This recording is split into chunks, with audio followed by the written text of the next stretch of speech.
Hi guys, I was actually gonna do a written post about all this, but I didn't really get any questions and it would have been easier to write if I had something to focus on. But I posted earlier that I wanted to do something about something a little more serious. At least I can put up here for you guys so I can refer to it to make sure I don't miss anything. I should have had this up already, I didn't think of it. Alright, I found it. Alright, I said that I want to talk about, food, eating, and weight. I want to talk about cutting, self-esteem, which ties in with the other two, but I want to focus on that by itself. Suicide and attempted rape. First off, excuse me, my appearance. I have not gotten dressed to go out later. I'm still in my pajamas, so just excuse that. But the first thing I'll hit on was the food, weight, and eating. I've always had, well, not always, since the age of about 10, I've had a problem with my weight. I went to summer camp, and there was a camp counselor there. And you'd think, being a camp counselor, being around kids of all different shapes and sizes, you'd be a little more compassionate. This one person was not. I grew up around, a variety of people. Growing up in southern Florida, there are tons of different kinds of people, races, shapes, sizes, heights and everything. But she singled me out to bully me. And that was the first instance I'd ever had with that. And I was in a bathing suit. There's a little lake there. And she called me a fat, hairy gorilla. Now, it didn't hit me right at that moment. It just kind of shocked me that she would say something like that. And then as I thought about it, it started to, get at me. And I refused to go back to that summer camp. I wasn't there very long, and I have not ever been back to a summer camp since. I have refused. Ever since then, I've had an issue with my weight, my body type, any bodily hair. It got to the point where in high school, my junior year, I would barely eat anything. I'd have maybe a salad once a week, or something to appease my friends now and then, but I always felt like I feel guilty after eating. I still do. Even if it's something I want, like something simple, I can make myself an amazing fruit smoothie and I'll drink it after, and I sit there and I'll focus on every little detail. Was it healthy enough? Was it low enough in calories? And it's always going to be a big thing with me. Even when I was at my lowest at 161 pounds, I still wasn't small enough. You could see my hip bones, you could see my rib cage. Not enough to count, but if I stood up straight and held myself properly, looking back, I had a decent body shape, but I was never small enough. I did not lose any weight from eating like that. My junior year in high school, I didn't know what I was doing. All I knew was that, in my mind, you ate, you gained weight. That was it. I was the fat girl. I was, not pretty. I was the weird one. I was the town dyke. So everything hit me really hard.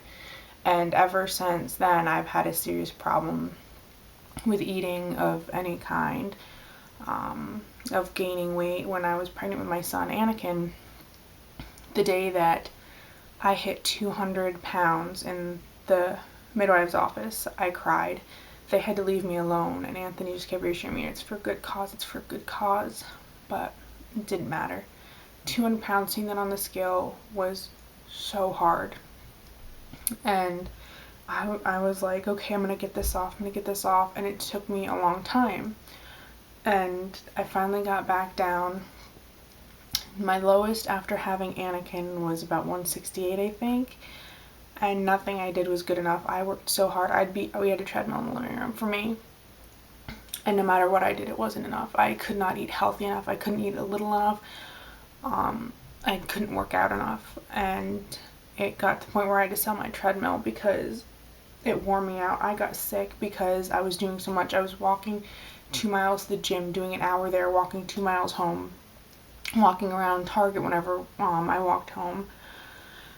I'd jump on the treadmill randomly, like half an hour here, 45 minutes there. I dropped 16 pounds in 6 weeks, which was amazing. I felt powerful, but at the same time, I kept telling myself, okay, I've done this, I have to step it up. I've done this, I have to step it up. and it wore on me emotionally. I didn't want Anakin growing up like that.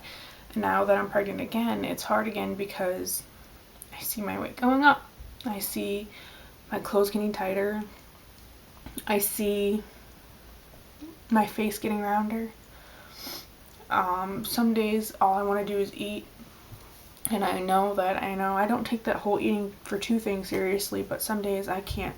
I'm always hungry. And, it's hard because all my life people have made comments about my weight.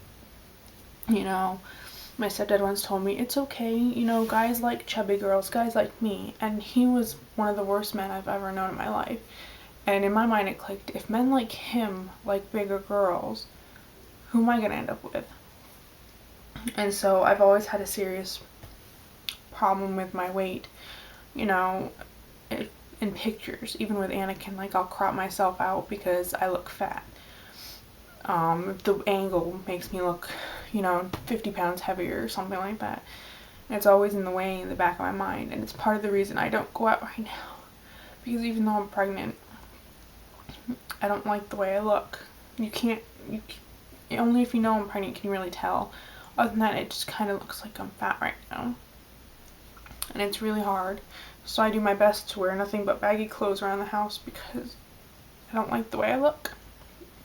I don't want my kids to grow up around that. I don't want anyone else's kids to have to deal with this. And I know what girls do every day, and it is so hard. Guys do too. But, the media puts so much pressure on everyone that I know they're photoshopped, and my mind logically tells myself this every time I see it, but at the same time, I'm like, even without Photoshop, these women are gorgeous. So it's been a long, hard road, and I will always have a problem with my weight and with eating, and all I can do is do it behind closed doors so my kids don't see. I'm having a little girl, and I don't want her to ever feel like this. I want to remind her that she's beautiful every day, and that, it doesn't matter what she weighs. Yeah, I want her to be healthy, but I'm not going to put an emphasis on, oh, you put on a few pounds, honey, you need to stop eating. I will never tell that to her. I will encourage my kids to be active and to, be happy with themselves, because I didn't have that. But I touched a bit on the body hair thing. It's almost like, I can't say a phobia because I'm not afraid of it, but this need to not have, arm hair, armpit hair, leg hair, any kind of, body hair besides eyebrows and the hair on your head. It's like, as soon as I start to see it, I start to feel dirty, legit dirty. I will, even if I just haven't shaved, even if I've showered, I feel like I haven't showered in days. I will start to get really itchy. I'll do anything to cover it up. I'll sit under blankets. I will, wear a hoodie out in public. I'll just keep my sleeves down because I feel disgusting. And because as opposed to being explained that everyone has body hair, my uncle, explained to my grandmother that kids were cruel, and I was getting to an age where people would point out these flaws. So as opposed to my uncle, my grandfather, my grandmother sitting me down and saying, everyone has body hair, it's normal, you're fine the way you are. They bought me my first razor and shaving cream, and I learned how to shave when I was 10 years old. And there's certain things, I'm very thankful my grandmother raised me. I'm a much better person because of it, and I have much more of an understanding of how it feels to be the underdog or whatever because of it. But at the same time, she herself was so naive from, she was born in 1926. There are certain things that the generational gap there that it missed.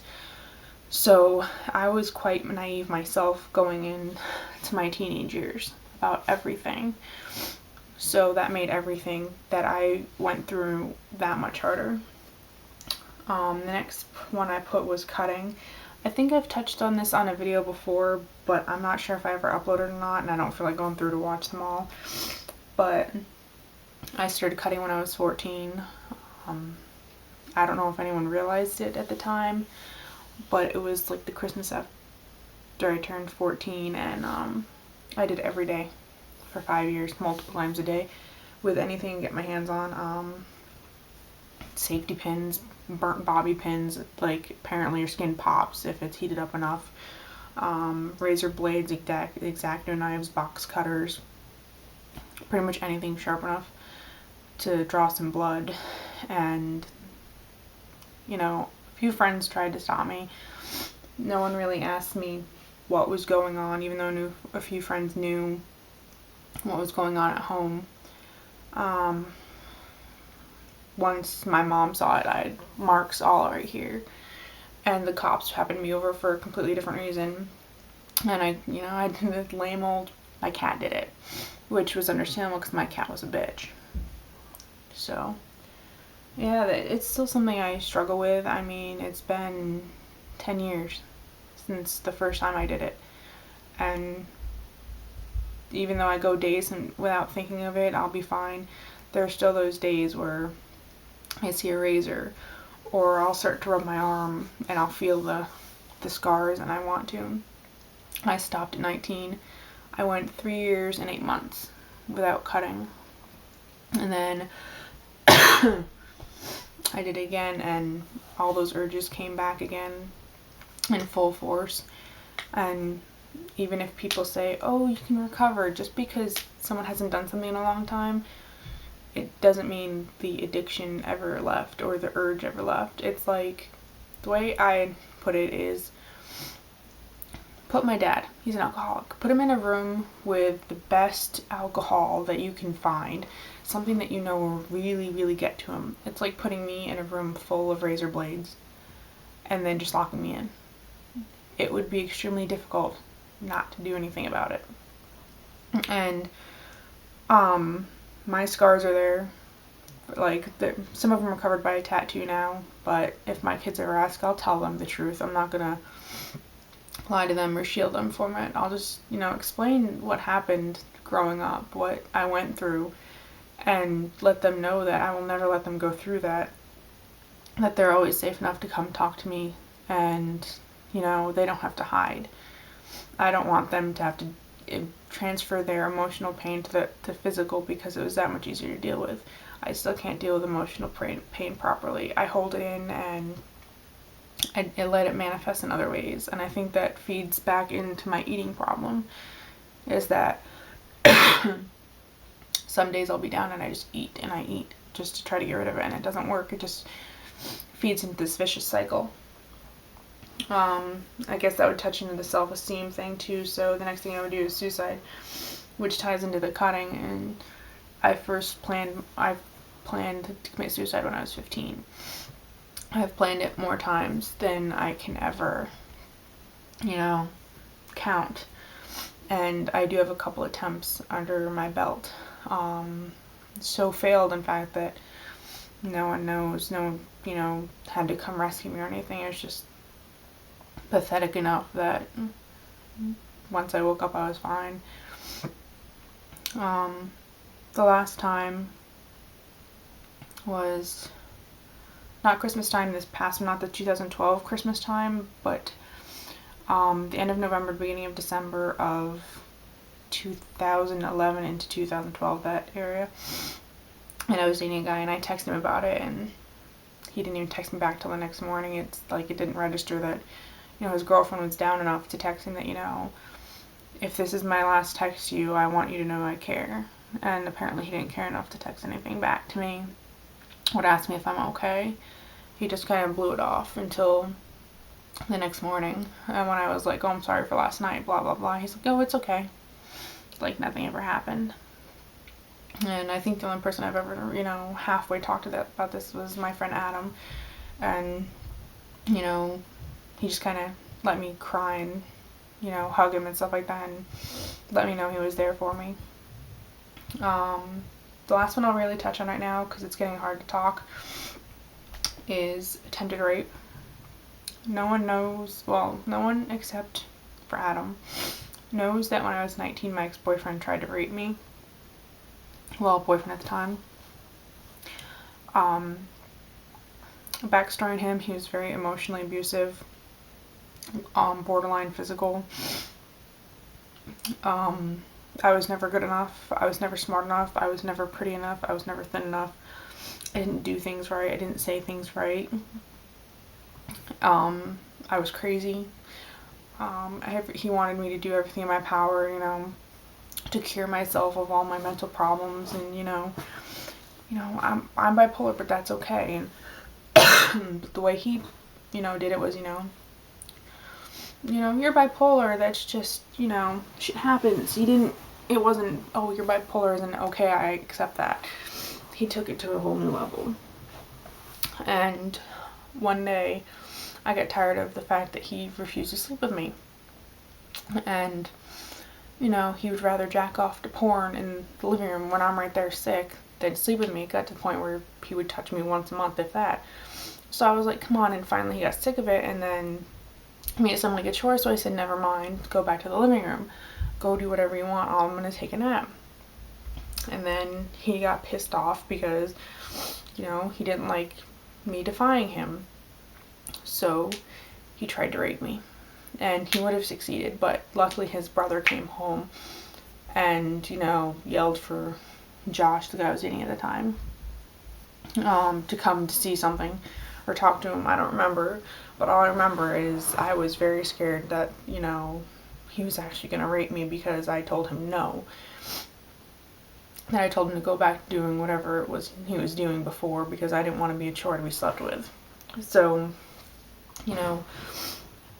everything normal that could be in a relationship, I have had someone screw with it, trample on it, or twist it and make it into something else. So nothing about any of my relationships is normal. I've always chalked it up to my problems, and it's all in me, it's all in my head, but I've come to realize that everything everyone does impacts someone else. And I think that's part of the reason I keep to myself, because I'm afraid that, unbeknownst to me, I'll hurt someone like that. Like, obviously I'm not attempting to rape them, but saying something without meaning to. And I keep to myself, and as I get older, my anxiety just gets worse. And to the point where if we go out to Walmart and the parking lot is more than halfway empty, I won't go in. Because I'll stick close to Anthony, and I'll get to the point where we have to leave because my anxiety will just keep raising and raising, and it gets between I want to kick someone in the shin because they're so close to me and I just want them to go away, or then I'm going to have a breakdown. I've had breakdowns in stores before because of my anxiety. If I know places are going to be busy, I won't go. If there's a crowd, I won't go. If I have to go somewhere by myself, I won't do it. I can't cross the road by myself. Even with someone, it terrifies me. I had to walk to work for 3 days in 2011, and the first day I did it by myself, and I had a full-on panic attack at the crossroads, crying and everything. So the next 2 days, Anthony had to walk me across the road like a 5-year-old. I don't drive because it terrifies me. Everything terrifies me, and I hate that. Like, I'll be going to go to the shower and I'm so scared of spiders I won't even go in the room because I've been bit by one and I almost lost my leg in my life. So yeah, I think everything that I've gone through is just kind of piled up into everything, and I know there are other girls and guys obviously out there that, go through similar things. And this is going to be posted on my blog too, so if you're on anything, you can, comment my YouTube, send me an ask on my blog, anonymous or not. You can comment this, you can repost it, you can do a video reply. I may not get to it right away, but I will answer as soon as I possibly can. And I know I kind of rambled at the end, but yeah, it's getting kind of hard to focus on one thing. So I'm going to end this here and upload it and let you guys know that someone can go through the same thing. You're not alone.